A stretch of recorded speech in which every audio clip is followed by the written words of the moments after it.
Ia toe whaatalo whatu fo I le nei tai au. Ma le fua mai fo I whanunga le lei o le nei fo I asfou.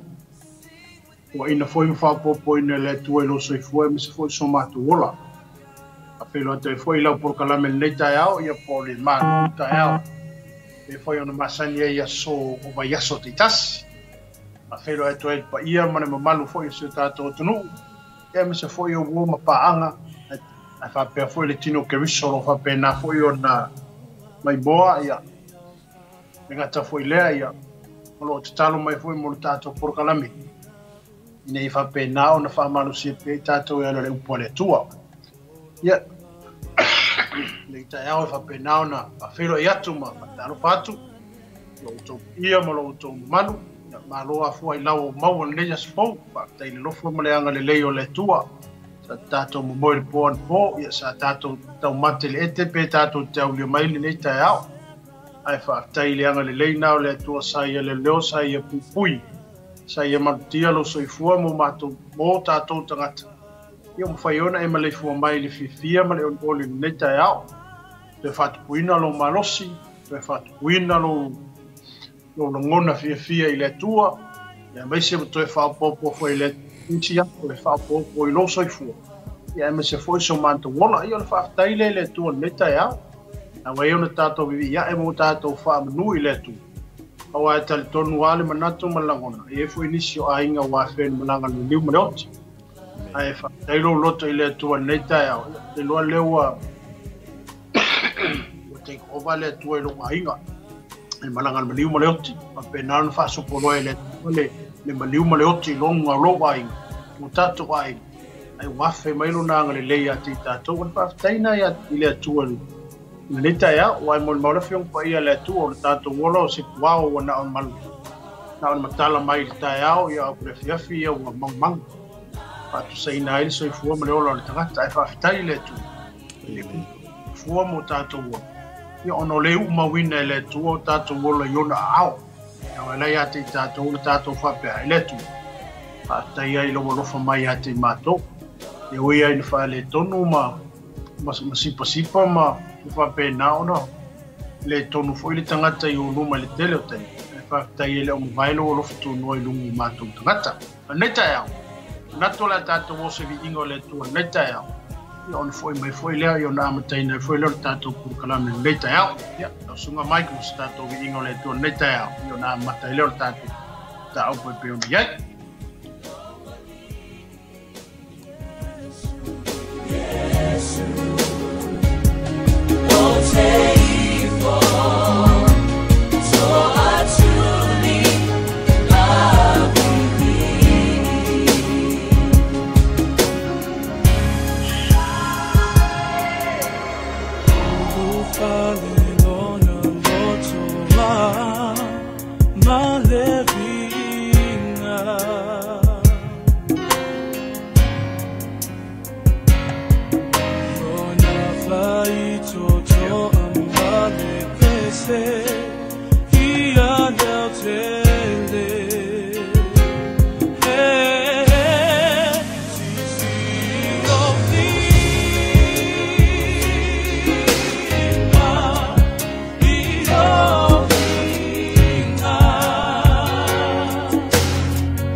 taitama ta Yesu matoli I mo le matou faola Mene matou whanau nui atu o ni tai au le matou tua o te tau lava I atu o ele viinga matou a atu le tua I lo no whali awa o e ou le ngā luenga e lava se mea matou te mawhaia pe au noa ma le mana o lau fiu matou wala au le li I fisoso ni ina le amataina le tua o le au nanga I le nei aso o maia le tua lo mana lau whau unga le tua matou te ngā lulu e aima fola lo tala le lei al matou a nganga al whaaftai le nei aso o no wai toi whau popo le tua le mana waola o lau wha malo longa I o matou tangata ia wale tua tiute ma whaiva wai te tofi na ai I matou umalava tunatu ia te oele tua lau au whai ngā luenga te tofi ta maam tina ma tutua le li o au sina sino le tala le lei a pea le loa loa si o matou atunu pele o Samoa ta talo le ali e leo ina I matou umai lo lava file mu e ifa pena le tua o matou langona pea le tua le angi ma lie o le alofa tu noa le tangi le tua matou te langona ai le li ilo pai mai ata I matou I le ataimi ma le ataimi whamanuia lau auna taitaina le tua le mapol kalame nei asu whamanuia iou tangata paia ai lava le tua o le a whaafonga le tua ma mai moa mai le nei asu mai se foi inisio le a mai moina se taimi o iluma ia I le tua lo wang le lei tuma watu ia te oile viinga anga le lei foi le tua I por kalame whaatulanga ina lau o unanga le nei asu matou whaafo ia te oilo viinga nei maso umai o le whaavavau lava amene ma amene ma amene Ben ia atu leo te ilagi le whaasangi ma le whaapolo I le tua wa hoi le nei tai au ma le nei foi asu fau ai nato le tātou o le tātou mataupu o se whalai au foi ma o se toe whaamanatu I nei whaamalosia pea le tino keriso ala foi le tātou ngā luenga ia ma le tātou pito la au aloha penau na tātou ngā lulu e ia tātou te whaamawhanai le ngata lea tātou te whaamalosi les tangata I leisi foi uso a kerisiana wai o lopu ta oto foi le fionga pa ia le tu ia tupu le mele ia te tātou ia tātou pe mawhanai ia ma tātou whealwhan iai a walo tātou I loalo ia le aso lo whapenao na la lata mai nei tai au ala tātou o le tātou tusi pia o se whamalo si au fo ia a mōma le fionga pa ia le tu ia tōma tawina I foi tātou e mese I o lo waso ina ia I umale mwia wale au ngā mal whamoe fo I o nei foi por kalame le malu o le tai au ina ia whapenao na tā oso ina I tātou ia mantapena ina I tātou ia whapenao na ia o na anga I atu tātou I au mga luenga ma so se tofinga o tofi e tātou e le tua tai au nei, le mta upu leo mo tātou I le tai au le nei le mo tātou I le mta upu leo mātai o wale sa tātou whai tau tusia mātou E tolu anafi o lea lai so o mai ale tātou tusi nao le mta upu e whale o tātou I le tai au nei tau lia foi ina o omo na baptiso ina Yesu I le vai baptiso Ioane I pei foi o le tātou por kalame na nafi lea foi na whaamamawhai ale tala noa I le upua Yesu e awa na whaatau nuu mea tonu uma. Ia e mesio le tiute ma le ngā ruenga wa tukofia I le atu. A wa tātou iai le tae au le nei. O te loa fo I o se nau nau ta inga o leo Yesu na iai ai oa. Ina ia papatiso ina o ia. O na o lea la a ngatu o ia I le ngā ruenga e whaatino. O le ngā ruenga leo le a ngai atu a Yesu. Ia o le ngā ruenga leo le wha le totofi ino lo na uso o ma whapenao na ngai atu ma whaatino ina uma le ngā ruenga I pei o na. A wina mai alon te mai le lau langi nei. I le mataupula e wha o le matai. O na ie le urutala whapea. O le wha so songa na o ia Yesu I le vau. Amen. Te lo fo I ua lau singa fia fo I ne mataupu ia ma ua e loa fo I le mataupu. Ia o te loa e se fo I le ngarua mai o le anganga o le tua ia. Ia mare whaasino manga le tua ia I lo fo I tala noa anga I le mataupu le.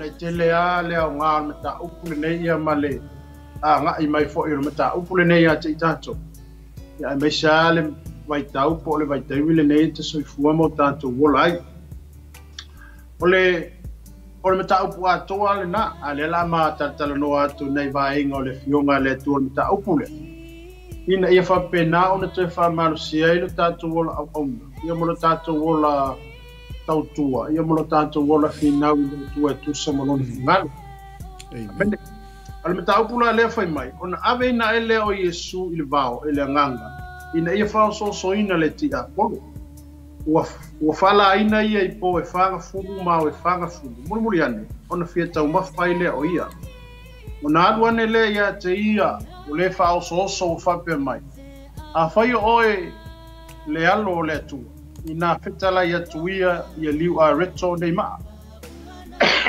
ole ale mele wa tupu ile teme ina o baptiso ina Yesu ile pai o yoritanga ele fa pe ele yesa kan inga nga makamaka le leia sa kan il baptiso ngo Yesu amen sa yele ki apolo inga mai makai kuinga le papa ki songo Yesu ala fo wa makaunga amaka fo yo nga luele le mafo fau po le nga le anga le osaka isi awala nga ke kinga Yesu e peila le tata no ati at o le tai aule e foi le fat tau fapia e a ona tato matala po le a foi le mawalungo le fa unga we ati po le a foi lo tiute o matua e mausalia le fa unga ma le pau ale tua wai lunga ia te tato le kumba ma ina ka ko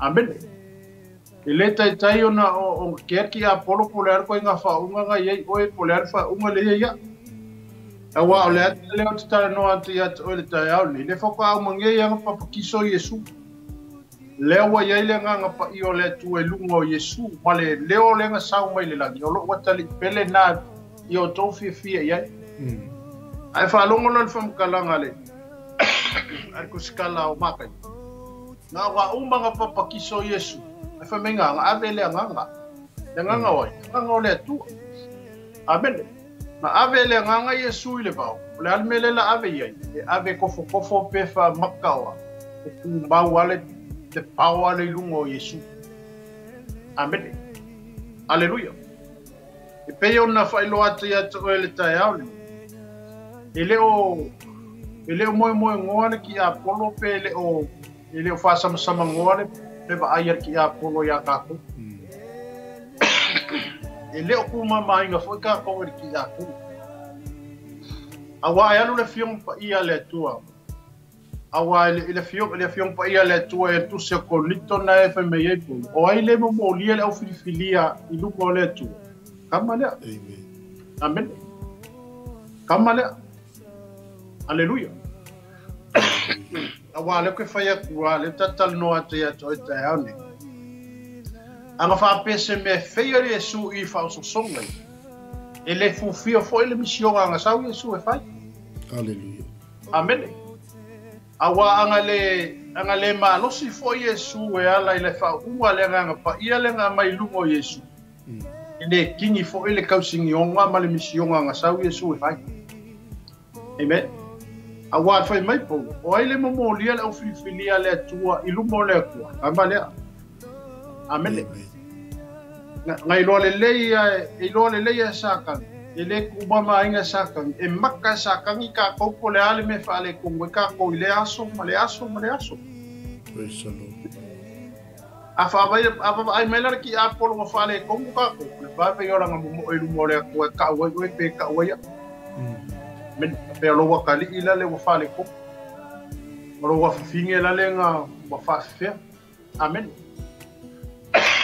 ai ora mangu malo mo yo Yesu i fa so ngai amen oi no foi ma ro i o ka ku amen o ia nga le foi ma puru vanga o ka ko le va o ka ko mo ka ma al wa kula sa kangi mo mo ya ku ai ku le lo ia mfa pe mai tama u sa vango ia yo le sa o mali mo ia amen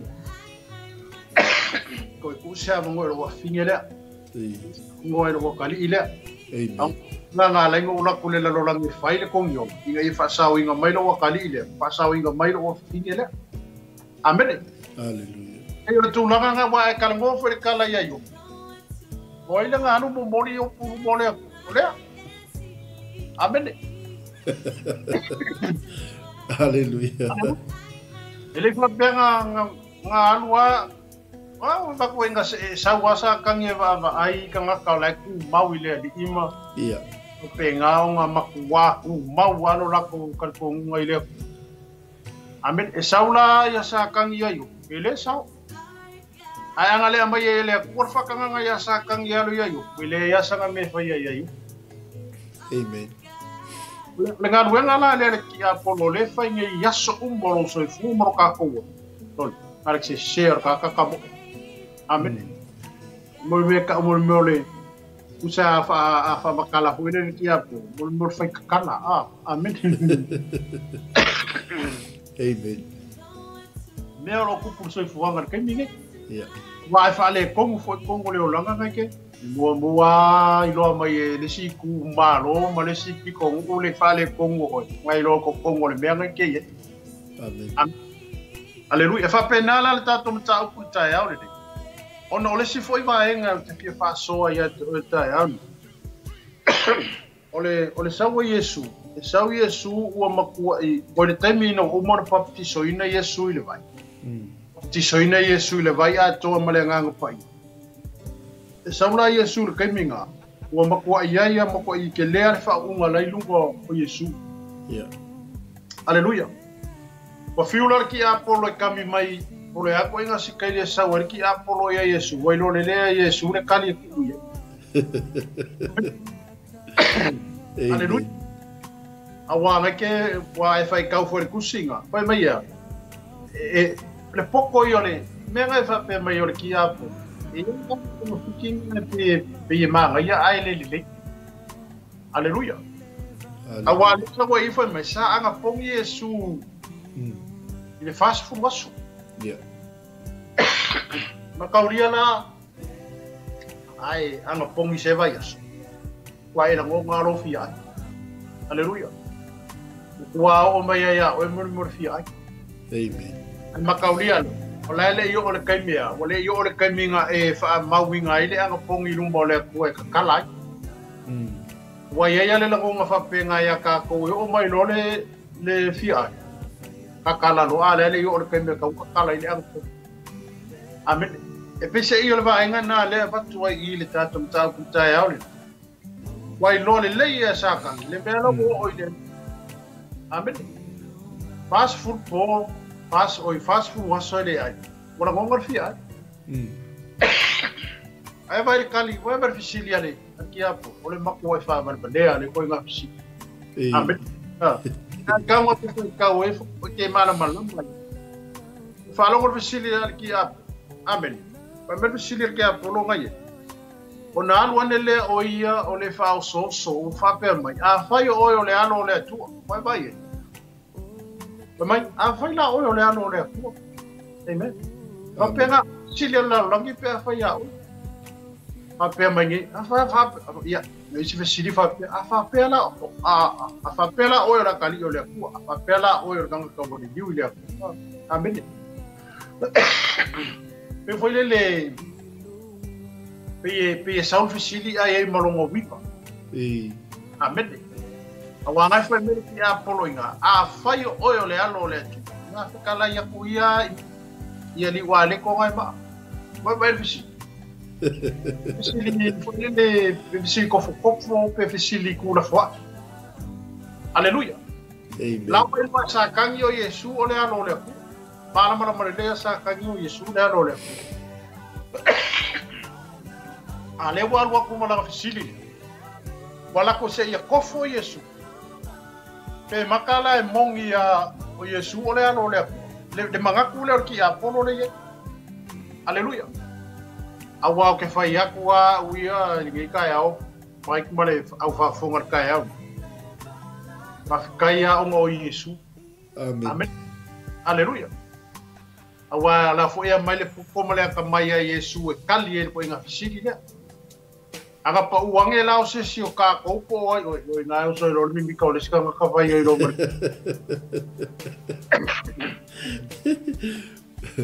Ai ke am fali ai le lo le fai le mi ka o le ska ka vai ia la ai la ia le la fali wa le ko mai. Pa pe na le ma ko le ska ka. Amen.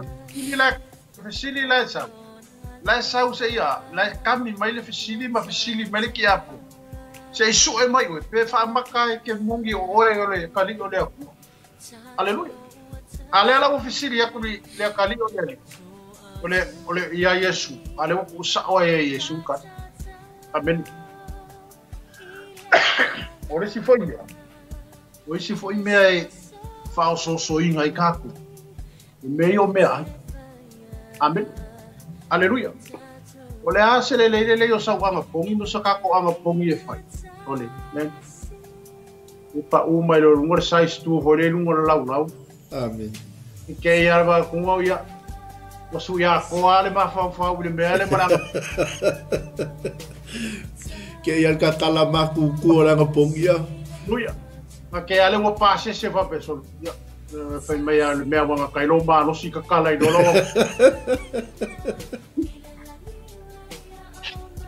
Ale no, ole ma kwa tu foi o nada. A wala yena maka. A winga ale kakala fa balo si ila ka pu. E kakala ga ela nga pu ki me kakala. E a wala foi si sai stu du wala la mele. Manga ko foi e fa pena ele tato foi sa linga ma le tato foi o langa to mo fai ile tua. Ai se fa tai inga le ya le o fola mai e Yesu. Ya ka Amen. Fa mai Yesu. Se le nga o me ai o la ka. Amen. Yo ole sia ka so le wa ya ke fa ya tola tai te tala ia le tato fa ba lu taia. E ve sia isi me ve sia me o me ai. Amen. Aleluia. Ve sia ka o me ai. Ale fa mai Yesu. Le na o me ai o la tama. Awa fionga tu le mai fonga o le ki. Ngala e mo mia foi la ka o so ingo ka ko le upo le afu. Amen. Awa o la ke me o mai o fonga ma fa so ngai lo so fu mo tato. Wa le fa pe a ke sia ngo ko me ke le ngale fa so ngai ya toi. Amen. Ele fa pe la ka ko kalia fo Yesu e ve mali ma fa o le tato wolo. Ka ko fa pe le o le se fa so nga pe le se ko fonga mo ka nga ma lo si nga o me ngai o mai ya ka. Amen. Uia. Ava ko wol fa o ta. Ya o kama ku ngai o mai fa fe lo ka ko ile ko ke asa ka ni ska ka lai ko yo la ni lo ko le ngai. Au ka ko la au tanga tala yo tono fa tanga matalia Yesu. Yo fa mala ngai le ko mama inga ki ya. Amen. Ole mawaluma foi o lo walu ile. Male lo loto o lo sila pia ile tu. Ole ka nga le ko ko ngor ki ya polo ya tu. Amen. Ai boa ele tu si per tato ita ya ole. Ele pole ale ki ya polo fa pe o Yesu ole alo le tu. O Yesu o ile o sa we fai le la vea i pe fai to miola mole la. Ele nga lua ye fi ngau ye inga ia ifo mai Yesu ia. Aleluia. Amen. Wa fa tau fo ia ye na e sa we fo tato tau. Yo umonga pa so Yesu me ai. Yo nga ave va mai ona ave le o ia le ti apolo li ai pa ia. Wa ia fa tu ina fo ia te ia le tum o le man. Na fai mai ai lea o ia ia te ia. A fai o le ano le tu. O so ia o ila lo. A wawa tu sia. E polo ai o ia ia na angelu ia te oe. Lato te ave ia te oe i lato lima. Ne tu ia lo vai se ma. Vai ma kua o vale ma hopo. Amen. Wa umang fa so so me ai ave ku unungole. O le manu ma faali ai malo. Ma ia. Malo ia. Olai so e fa pe o le ia o so le lo. Ma le ola ke le fa yo Yesu o so mo o ila lo.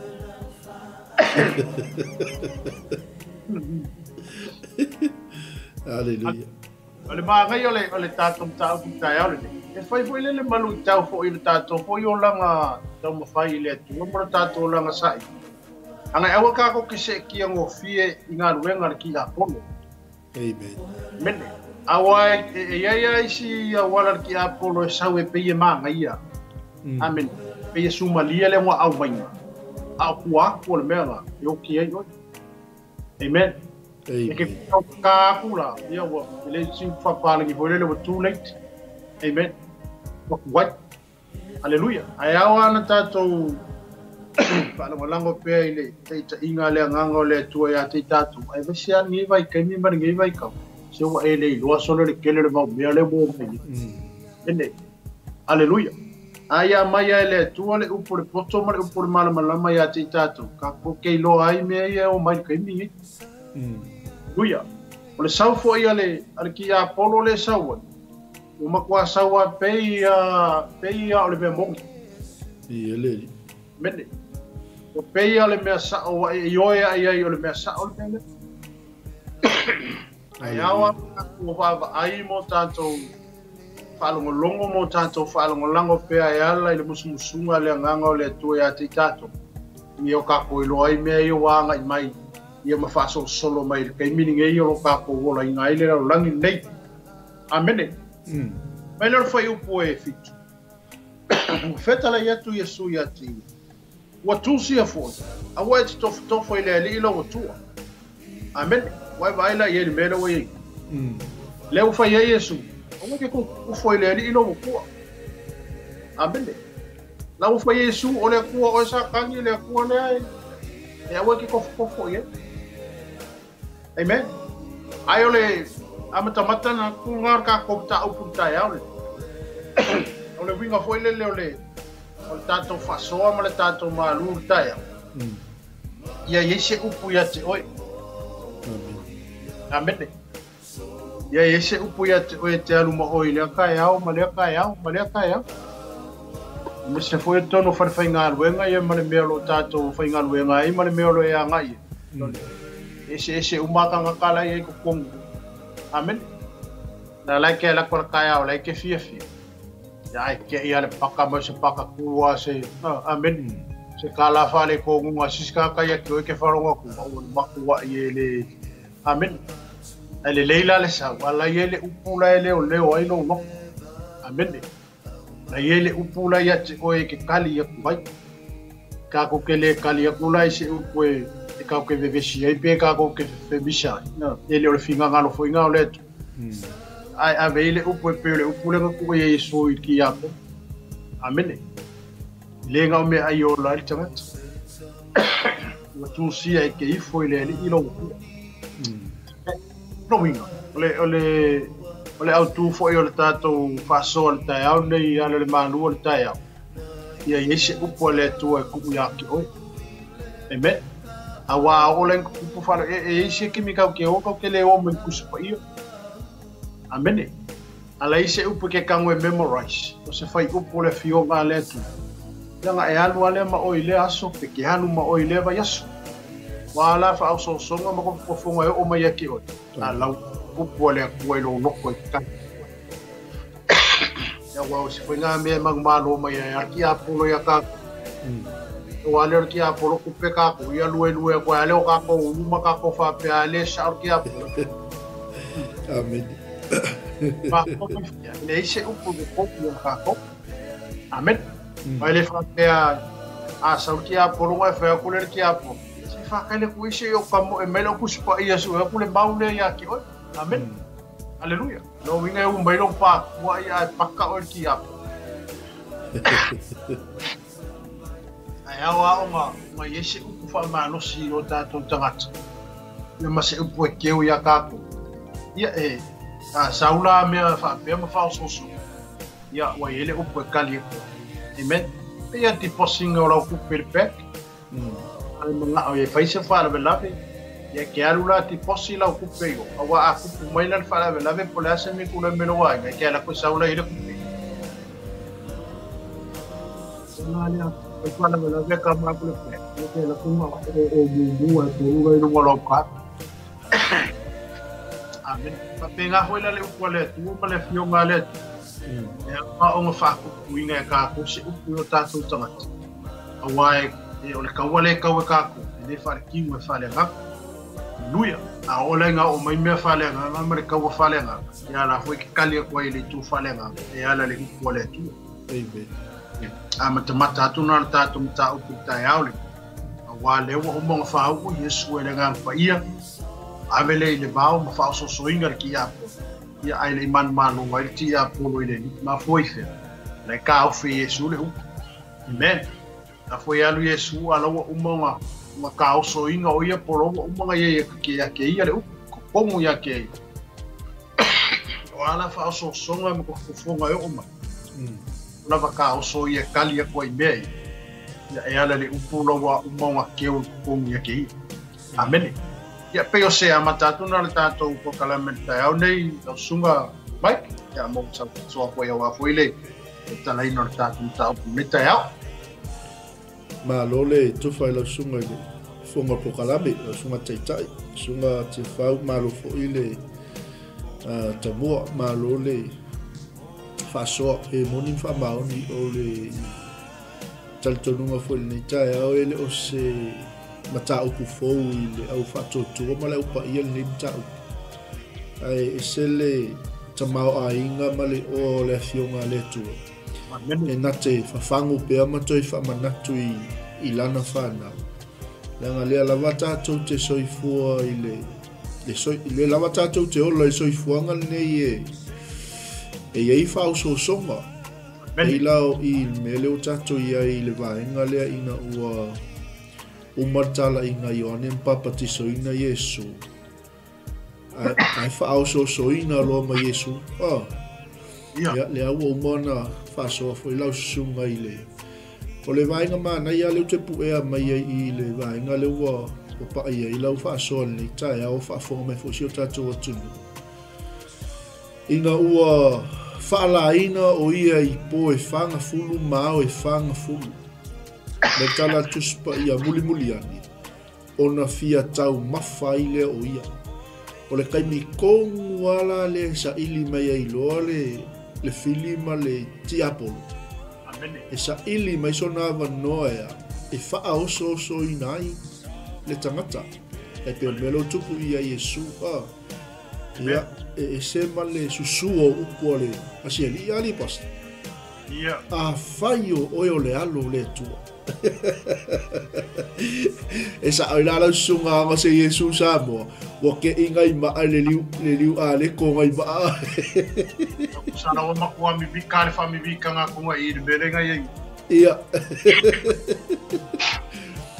a faio o le halo le tu ina fetala ia tu ia liu a reto nei ma ai ma na ia mo tangata u fatu muina tangata o taitaina le nganga o le tu Wai pe o tato fa fonga feta wina lupo le to le sa feta wina le sunga ya tia fa mai ona ave na e ai leo Yesu le vao le nganga ina ia fa au so ina ele songa ave ala Yesu le vao bene na ave le nganga ina ia fa au so ina el ti apolo la penga fo ise tu la au to pokala mel ni vai ngol tai au samo so se taimi e fatu muina I tatou e lenga taitaina I tatou e lenga e o mai fao so e o mai le fao so ina I tatou ia o taimi foi le tofo ina I tatou la ngai le stanga tai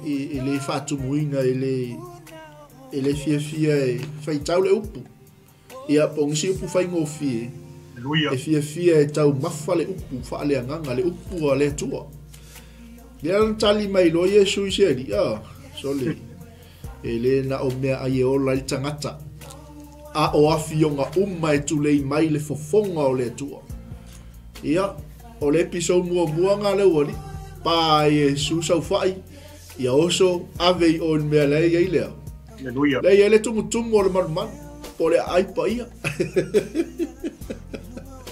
o male round mua oso ka malo round no ngalua ia e kua foi fai mai ia mai me Yesu soli ele kofo ma ke mam la mo o lo woli o a o lo tua e te le tofo mai ata al manga ia i o komua Yesu ua tusia ua tusia aua te tofo i le li lo tua ia o ma raulonga lua pakaku le raulonga lua sau le raulonga kolu ko le manga ia i o tawinga le wali ia ele fo i ka malo sa kan so Hallelujah. Amen. Ale wingo tala foi leli. Se langa o mele se ekia i ka ko o susua o pole. Iwa manga yo po. Hallelujah. Fai o yo le lo le. Orele. Oka eso. Hallelujah.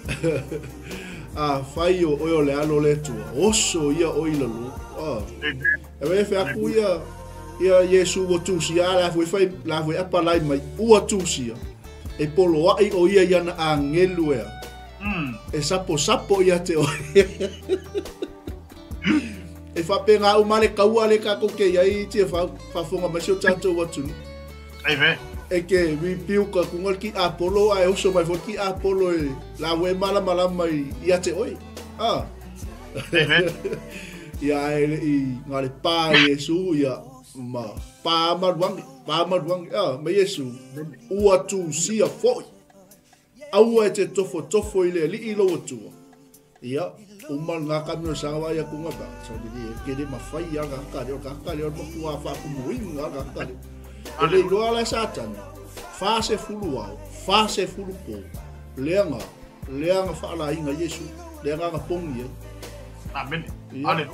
Saulo le round longa ko le alaua o fa'ali a Yesu le matango fie o malo le lalolangi ia mai mea ko malo Jesus sau ka pingi o le lasi round na le la pingi ia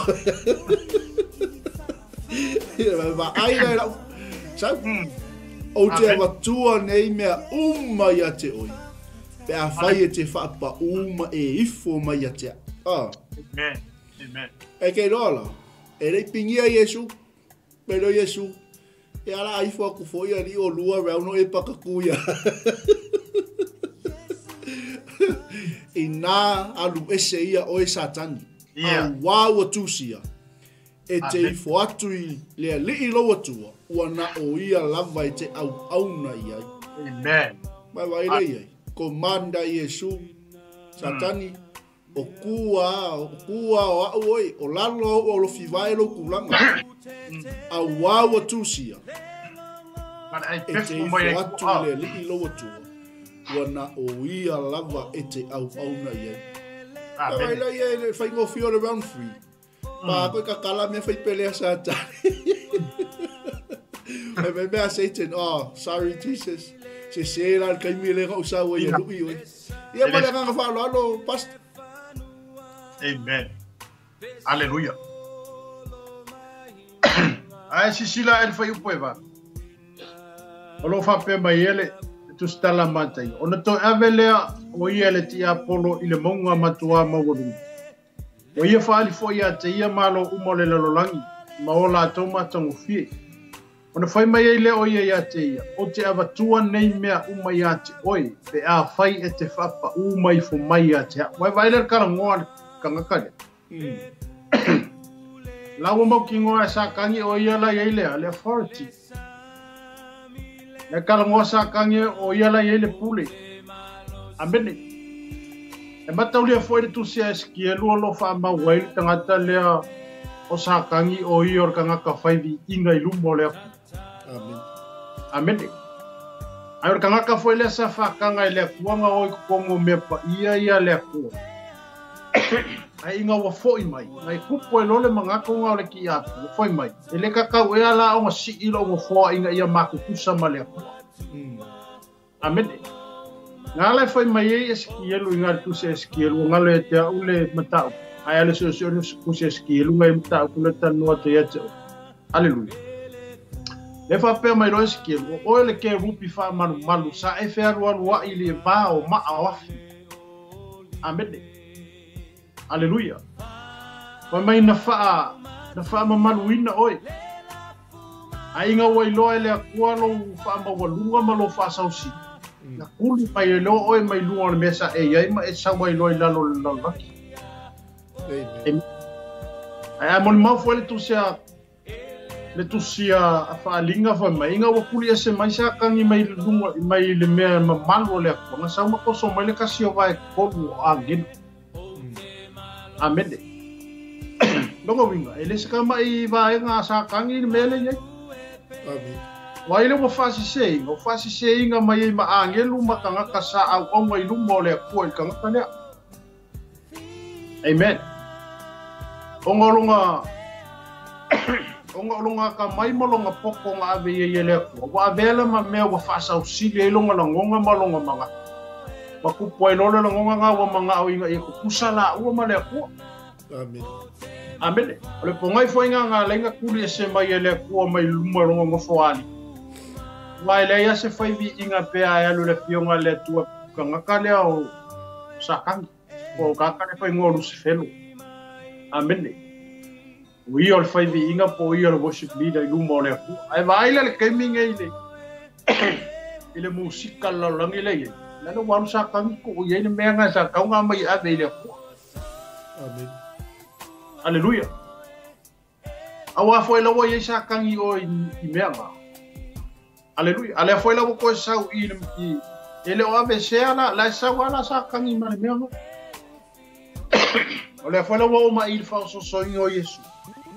E pe ole kala ngo sa kangi nga ilonga o la manga ku sa kangi o la ya ke ya le ale pule.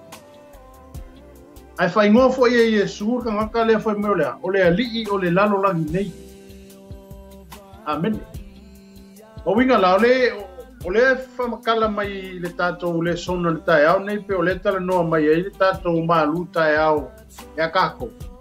Yo kako fai keke ai o se lapata inga foi a mo kako ke sia. Anga ia ya ke me se ke siango ko ina manga kuia malangonga ye me ki a polo ya kako. O meu kau fasi se, mas o meu kau fa valea. Aleluia. Awai pe anga fa yaku po ila tai to for sangar kai auli. Anga fa pese me la kurki a polo ele e o mau ku Yesu pe le o yese upo ya Yesu ma wa umonga fa winga Yesu ile manga ole anga fa ia. Ele fulfill mission anga sa Yesu e fa. Au i fo inga manga o sa kangi inga ia fa muka i le sa wa Yesu. Inga ia awange ia o le whaola kanga i o le meala e manga o yeile akua. A lera o sau i maka upule tātou tal noa le tai aringi. A lera e sau manga pomu ia. E sau manga pomu ko mika ia e le kai a whai pomu ia. Amen. E sau manga afu pomu ia lai le aku le Yesu ma meo pomu a koko. Aleluia. Awa leo foi manhã ia ele foi o pule foi o varu mo foi o poe ona toi avele o ia le tia polo ile monga mau matua ma walunga wa ia fa ali fo ia te ia malo umo le lalo la ma ola toma tango fie ona foi mai ile o ia te ia o te avatua nei mea uma ia te oi pe a fai e te fa pa uma ifo mai te wa vai le maka o kia kele le meu ave Yesu er ki apo. A vapela se me feio le Yesu. Wa makua i o se kala whaangua ma o se kala le o le aka apea kule le rolangi. Le maua lungo le melenga ave i a polo Yesu pe anga whaapea. E feio le Yesu i. Amen. Lau inga wa maka umala le rolangi makangaka umanga i le mele. Onga o le melenga whaapea ngā unga whao so inga Yesu e sa kangi pe anga whaapea. E whaia inga Yesu i. Amen. A leo whai mai whai upoe e iwa whai mai. O te awa tua nei mea umai a te oe. Pe a whai e te whapa umai fo mai a te whai mai lei. Nau minga lei. O laia whapesa kangia o laia ke ia le puli. Amen. La la ya luama ma ka la ile na rolangi. O lea ya ke au le forestry ma le puli. Amen. Ale lo wale se mea. Nga sa wala fa fori, a wale se mea. makaulia fole taimi na ua pa ule lo tangata o ingale nga mawa ele ki a polo le pule le sakuinga ya akamu inga o faia inga akamu ai inga o maliu ke visu ko ya lua Yesu ko e mele ki le nga al makamaro amene ko ya lua Yesu mai ore se oli ko e mele ki le onki maseo o lewa ya Yesu o le la ko inga ko ya ki oi amene Haleluya, o le lawa ya ka ko le kinga. E mafai ka ko fa nga inga, mafai ka ko ki ai me ka kaunga ki. Ya ai lo kai me le kaunga. O me ka kaunga no pa. Amen. Ai ta to mta o porta o ne pe ona ta to ta tale no atu fo ia ia ta to ai ngal ta ole. Ole me foi le ia o ina ta to, ma ia ta o so ina ta to ya le ko le ku. Haleluya. Wale sia tangata ia pe ia fa kalinga kuli foi lele male fia fa longo le upole ko. Aya ona lang kupu yang i fa so songa mangi me ia ke oi. Ko ai ko ma kuwa le ole mele. Haleluya. Ko ai ko ma kuwa le fa pe o sa ola ngo fa longo kalango ai le olikia o fa longo fa so el pe au le ngo fa longo fa pe mai fa evangelia le mele mal mele. Amene. Ai au ia te tātou o na wha o aina tātou e ale tua. Wa o mai la wha sosom. O ki a polo e. Wale manga ola ki a polo. O na fora ka ko ke tiango le ya, soli. Nga mua ola ki a polo ya ka ku. Ai pa wala le mea le mo ki a polo. Ele o mawar ki a polo le problema le mananga wa ya ki oi. Amen. Amen. Ora me le so song ya ila kamba le pele mau pele kai mai ya ki a polo ya ka ku. Hallelujah. Anga wale ko ya ki ya se pule o le wa ya o le authority. Amen. O sa wala penga nga sa fa fori. Wale ya se me o yai. Hallelujah. Sa fa ya le sa nga sa fa fori nga manga awala nga fa makai manga ia ele ai murmuriange ia e ke fango ai mai fa mukia. Amen. Ben o sa kange poko kele amaka ai fa vale ai fa uma ia. Amen. E pawan mele manga o sa kange e feio nga e feio mai le nga kuwale o ke alo fa kalia o pa ko ferme ke anga i. Hallelujah. Ala wa aka walua wa fulfill ang mission. Praise the Lord. Awal mission ale sa kange sa wala fasi pa kia shoki. Amen.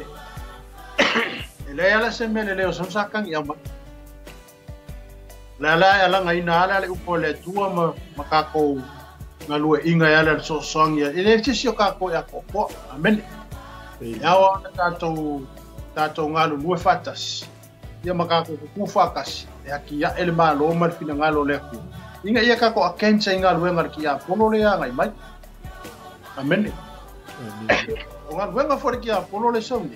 Ele nga luenga fo. Amen. O me kuai ala suira mai nga. Afa per fa so songa ngai fe mo mo. Ko sa war ki a pono ko fa so so ai suira le me mai mai. Haleluya. Amen. Ai aula ia ka makako makai kuinga pe ka ko ke pele upo Yesu le fai ai ki a motusia. Amen. Efe me Yesu motusia e ka wela ka ko fa pe ngal ki a pon. Pang so songa mangi ko fonga ya oi mangi fa so song ya ka ko. Awa me o sa kangi e mai fa so songa ya ka ko. Yang ka ko California le upo motusia.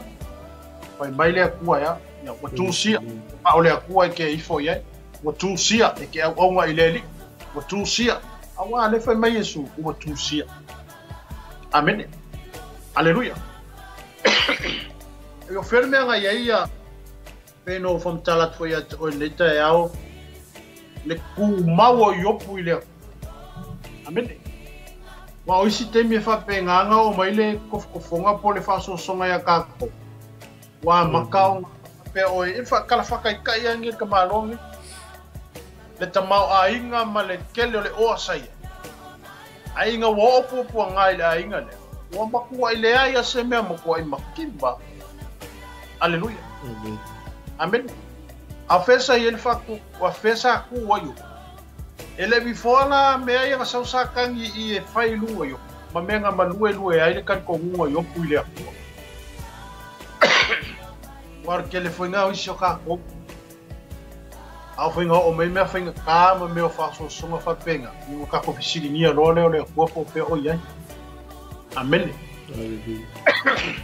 o ka ko fisili ni ya ko fa pe le ku ai o e manga mai ko e lo fa mai amen dala tu sa anga wa ku amen lelu ai le ele ku la fo inga o ele ku le lo por que mi nga lo ko fonga nga wa mai amen Nero por kamile la wa mai wasa wa foi le ku ia kofo kai ko fa maka ku maulo ka kan kongu ile ya por meo a fakari kongu mena ye aleluia ai peyo le aka ma ngai nga le wa mai kai au e ala ile upule o tato tala noi na o foi Yesu ma fa o so inga foi Yesu aleluia a fai langa fa so inga Yesu yo la me na le fa so inga I ka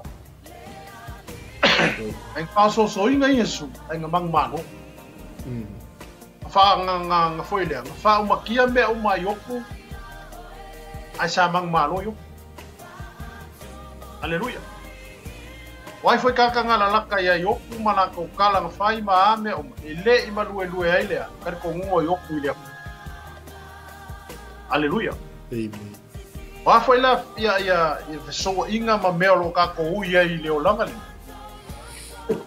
o me foi wa nga I mai mar swinga fo yo le lalolangi wa ka ko ya awange malue lo ka ko ngo ile ni amen wange andu fe sasi lo mangaku ile o ame yo o lo wainga o ame pele lengi me o lo wainga pe fale kongi me o mai lo wainga be yengi kupe pele yengi kupe be yengi me ai pele yengi me ai au kalue lo ka ko kalunga ile aleluia wa o si fo ia me nga lue mai ele ki apo ele sa fo ia fa poka ko inga ia aleluia e ala me yo me ai wa o si ai me pa be ke le I ka mo fi ai amen alewo ta foi tau no tau puta ya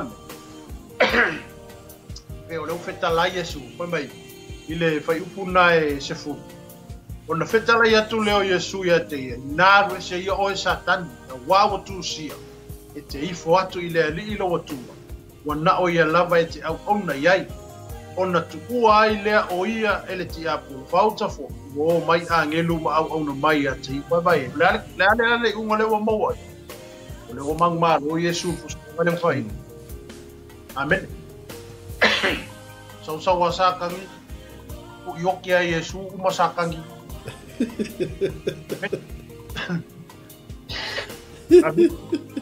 pa ke o sakangi I vai kale amen amen aleluia ai fa ka mo foi o pos full mane o pos full na fa pe ma yelo Yesu inanu ese ia o satan a wa tu sia amen e te I fo atu I le ali lo watu wana o ia lava e te au na ia le ala sisi me I fo ia ka wanga o le kua I fo ia amen le fa la wa ko e ko mai Yesu le upui wanga o le kua e ke I fo ia amen aleluia mer mer fa pasumatas ona tu ai le o ia le ti apon pauta fo o mai angelu ma ona mai ati o vai e foi lá o ti ap e foi ka kala e kapo ia mai la kom fainga amen le aso se ka longa e ia le au ke vai ku yo ka fol malai ola le au pe la muanga la ia o le au pe sapa amen la tia mai la tia lau au ngai ke fa malo si ai inga ia mang malo amen ale fole mai tatum tau puta one fa po sumarkas mai wa mai angelu ma au na mai ya te ia wa la tia mai angelu ya Yesu Amen. Lai ka pua i mai. Pamalos Jesus. Pamalos. Amen. Pamalos. Awa ki fa mai le. Ai o se pamalos nga fo i ka pua i mai fo ia ka ngaka wo sa fa ngai le langi ma le ola fa ba ya ka ko le ke sian. Amen. Le tato tof tulinga ma le tato savalinga ia me se fo i o le tato wola ina o le neila lo langi ma fa so. Ia la ko lo ma fu ku le ala ya la ka fu ai mai le ka ko fai ba ia amen a ko mai la se so ka ko la ko fa ngo ia ka ngo la ko mai sia nga lo la ko mang ma lo ma la ko lo la ko mang ma lo sa la ko u ye ko foi me ya ka ko ke u ye ko amen aleluia ai se fa ma lo si foi mo o ele te fa fo mai ta ya nei mo le ta to ma lu ta ya Pamalosi. Awa foi le avea ia me ia tutupu le lalolangi ma le fai mai o tangata ia tātou e whapenga. Wa isi e foi le o le ale malosi o lo kemsia. Aleluia. A olo inga kuka ia lo kemsia ngo ongo se whamakalanga po se kala se kangaka o wea kuia kiem. Wa maka foi na town oi. Wa maka foi na town oi. Amen. Ai o mea nga o loa mai e whamalosi ai lo kakoa. O vaenga nga o le olanga kerisiango ma le olanga sa ili leali. O ngai mea nga o le amai e whamalosi ai lo kakoa wola fi ngau mo le li.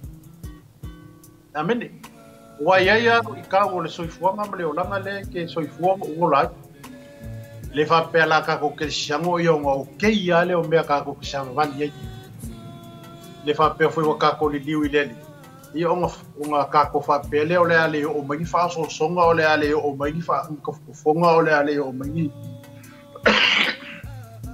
ni vahenga o le lalorangi e whana mina vigira kako ngaru. Amen. Se vanga ngā o e sa le langi ma kako vole na. O kwa le leo mi mea e whana mina vea kako. Hallelujah. Si vahenga ngai lu i ka wailo kako vola sa ili mo kako vola fi ngau i leo. Kele foi o mea o mai a o ina wha so songa o mai a o. O le whakupupula ia foi ngā o lo ka mawhai maro whakupu i leli. Amen. Pe o le siwaenga nā e po e tanoa tu e tai au lele. Ia la tu atu sunga ya Mike Mawson na whamalosi foi tātou mtau. Ia ona tātou watu e foi lele si ui o le tātou mtau. Me tai au mare ngā wha. Malo, vi ele tu mana ia te lele. Palongolongo foi ni vaenga o le aso le tatou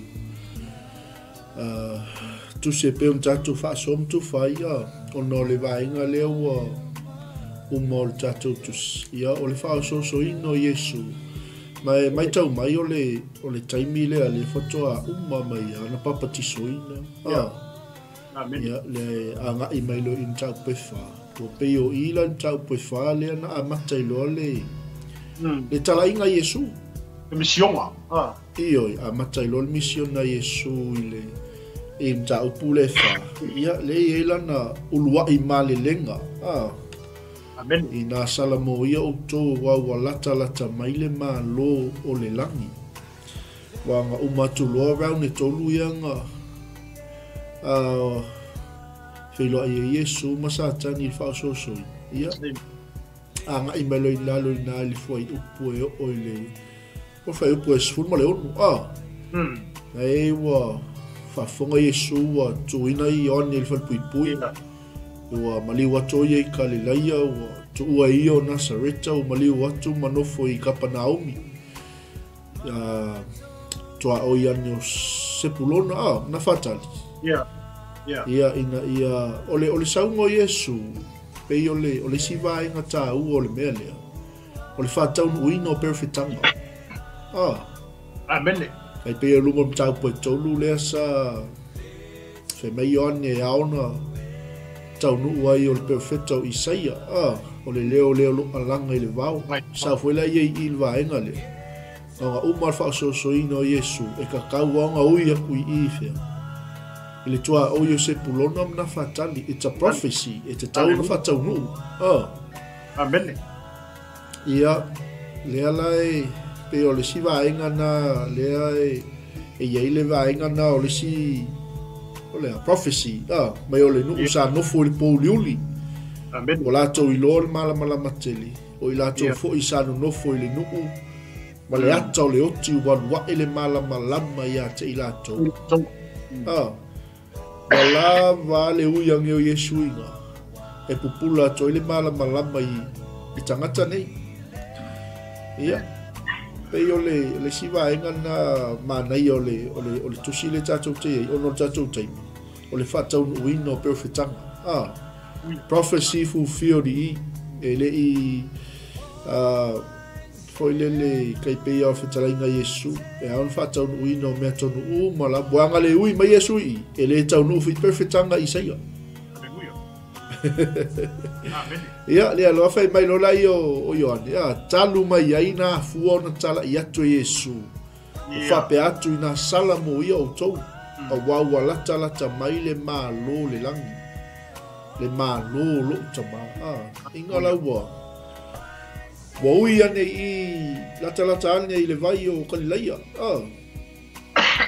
ia o no mai lo leo Simona ma Peteru antere alo na uso ia la Yesu lai la fo penga la wali ia tala masan e tu tau fa mtala ia mai Yesu soli mai ele koe fai o lua fai wa ala fai o lua fai wa tangata kaka amen wala la fo kwa nga upenga ilingi me aiso nga la fo amen haleluya amen Pere Yesu muli mai ata o te faia o lua fai wa tangata le wa makal mission ba ia wa maka wa maka nga tau so iyo sau Yesu le spiko le ia Jakopo ma lona uso Ioane amen ia sa foi le Yesu la kau fai ale wa ngai kam ma kau su ia le masa o la upenga iyo o sola fa foi ia sa Yesu ma sole ia la asu ia kuari ia o mai o lua wa balawina o lua ia tu uai Jakopo ma Ioane le va ia muli ia Yesu uso le vai nga atoa leo le tus le wa mata le mission na Yesu wa fata amilo atu I kalila ia uma ua ia o fo isuna ua ia tala ia tuai fo ile tala le leio le malo le tua ma fa malo lo ye mama ma tangata malava o mana o bial fa malo lo ngai to tonu le amen ia wa tala tuspa ia wa longo isuria uma wala to mai sa ilia te ia ma si mai uma mai le ko inga mele le fa ngai ka mai ka ke wa ia ko iso le saulo se perfecta saulo persona ia ai mai ta mai samo au ni ngalo ia te tato o le tato amata ua fa la ina Yesu I po e fanga fulu ma ele I so ona fa so ina la Yesu ele I so ona maua foi la Yesu le man le ngale sato tongi Yesu ta tau le Yesu fai mai muli mai acha te fai o lu fai wa tangata yo fa malo lo ia mai o tangata ua puanga tia mai ese uma mai wolu tu tino ina te moni Aleluia. So ko inga ma o ika ko ke lo e sa o lo sunga fa fenga o le pule ma le mana le ia tato e le so o ka alo ski apple ya bene aleluia ia malanga fa lo ngo le tata aleluia ia le li na to le la fa o ma tato kala me necha ya ia ai to e fa po to e fo ile fa so a fo ile sunga le fa fenga necha ya pe o mata pule tato te ai ile fai upule e luas e se fumare lu e pele foko a umanga ko se akurki a polo inga ua fai inga ia Yesu ai ro ko pa ka ku mai mo ska mo yonge pa kiso or vai il vala amen vai le ma se va are foi mai mo fa foga Yesu to ina to yo ne ile i fra pui amen nga fei o karki a polo I mo ko ile ya sanga me mai ma wa ia Yesu ai o sa ko ro o attacks ka mo yo nge ave lo kan fa Amen. Amen. E whapengā le winga ora ki apo. Amen. E le ailo se me mo ia oe. So e lo si e wha o i runga kua kama. Aleluia. Hallelujah. Awa leo fo nga luar ki apo lo i au fariseo ma leo sa tukai. Inga i a vesi ngai fo uso au ngoma kuinga komo parputu. Yeah. Ai pe yon manga ia fo mata au po fai o tol tai aule. Ile fai po sumar fiku ngai fai mai ai. Tanu mai ai na fua ona tala ia to e Yesu fa pe atu ina sala mo ia o to wa wala tala ta mai le malo le langilale mero fa ia Yesu. O le ko fa wa wa i pura nga ruenga i wanger pa kiso sa wa fai. Yeah. Amen. Ele winga la Yesu nga ruenga le pi continue. Yeah. Aleluia. O le fa wa e foi la le si va inga luma e alanga inga pe sa mo. Amen. Aleluia. E o foi a pe kelu ia mara wa poskolo le kami inga wala ko mo foi fa unga le nga ia ma le kami nga fa nga inga ila ko ngala ko nga lulu foi le alanga ingo le sarmo. Amen. Amen. A winga la se fe awa mai mo ka ko ta ya le e awa ko sala bu ka ko a pa pe wangi me ka sala bu ka ko sambo. Hallelujah. Ele mo fainga ele fa pepe la kai ka fa malo si foi le aingo le tu on meta ele a ver ka ko cristiano por ka ko fa la inga ele ma fa eu ka ko salmo pe ka ko cristiano pe ka ko fa la inga por la ku la ngai e awa ka ko fo sambo. Hallelujah. Bene wa ya me fa la vingi ai sa balinga ma ka ko como fainga mole li. Amen. Ele wa mai e ngenge ngai ma ka uku ya ka ko. O le foi o fa o mai e Yesu. A fa pele ale o fe kala Yesu e au e salamu. Ya o ila se ale fi. A wa ila se ale salamu. Amen. Wala ilo le ya Yesu. Yo sa inga marka ko kof kuli ba ile fe mo fi. Amen. E pe foi la o i mai Yesu i me ya ka ko kala ngol ta au nei fa so so ma me fa so so. A sa le mang malu a ti apo. Hallelujah. Na o Yesu no mang malu. Aisha. Nga lawa i loa Yesu mo nga sila fiai nei le wa ilunga ya ke ia fa unga wa ilunga ya ke ia le nganga o le ku ula mai loe fola kala pa malo ni lo ko mo pa sa lo ko ye wo ki ngai Yeah. la i kala le ta ya amen le ala wa malo uma ko nga uso ia sa amaka mai kala le ya le fo uma vai ku Yesu ma vai fo ma le so mo ka ka pai ele fa wa oi Amen. bene le fa wa oi fa wa ya kala le leida amen ale a foi la ngalo po le ale lang ya le ko lo so fo mo lo e foi sia nga ko pulanga la ko ke fa wa pe le langa ingor sala mo mar kala le leile pe o nga mai ma fa ka la i mo ma alanga inga yo ti o mai Yesu ma fa ka ngui ya le wo o mai vai kemiringe ya le o e mangui ai mo ka ko mangui ai Yele. ya le kala inga yo ngel papisu amen pe yo le aso atuna el tato ai nga ndeta yao ia pa nga pale le tostoani ele papenao na i pelanga le yo le tua ele pues tangata atoa al tato nga luenga ia o le mea ngai ke sila fia o ke le uloa o le mea foi o le ke loa ke le sila fia ia le winga na ya le tato kan bue tato fa so le upo le tua ina e fa pena ona e mole me le teilo ia ma uno foi le me na te sina fia bene a le taiao le ia o se tato malu fa le nganga na por tato toma tanga fa le nganga le taiao o le tu lo ma ese upo le ko e ke aruma memorize ma te ko le kunga le ko e ke la ko lo ai mo fika ia i mo fa fika o tu ko ko le kamanga ela ko pa ko Amen. Nga sa lole wa fia wa wa hit le lele upulenga e memorizing ai le aso ma le aso Amen. a se fa malo sina mo tato meta ya e fa malo mo foi le tato tino que riso le leta ya e la fosse upu wala vale a se fa talanga foi le tau tomali ya malu ga vai fale e na la vona tato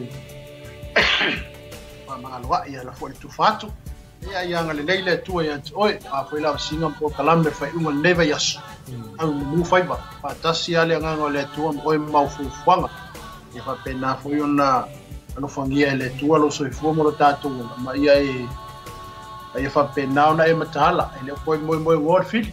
Amen. Aleluia. O le fili lele wale whea lele wale lele.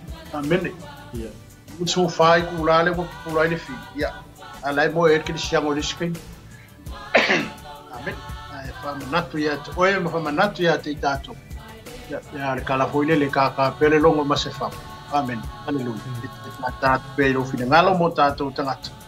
Ina ia whapena o na tātou ia i pēr whātasi ma le atu e te luma. Ia anga le leile atua ia o le aso. Wanga, ia i pēr le alofa ma le anga le leio le atua. Sa ulia ma tāpena ina i tātou. Lona toi e whio mai. Ia o se imana le tātou maluta le tau. A maluta le ina lava le nei aso. Soifua. Wanda o Yesu. Amen. Ia, manu ia sa mole tunu pele. Ia, leo anga i atu tātou ai maino e maole ala. Tāpena ina le tamai a whiu. Soifua mai manuia.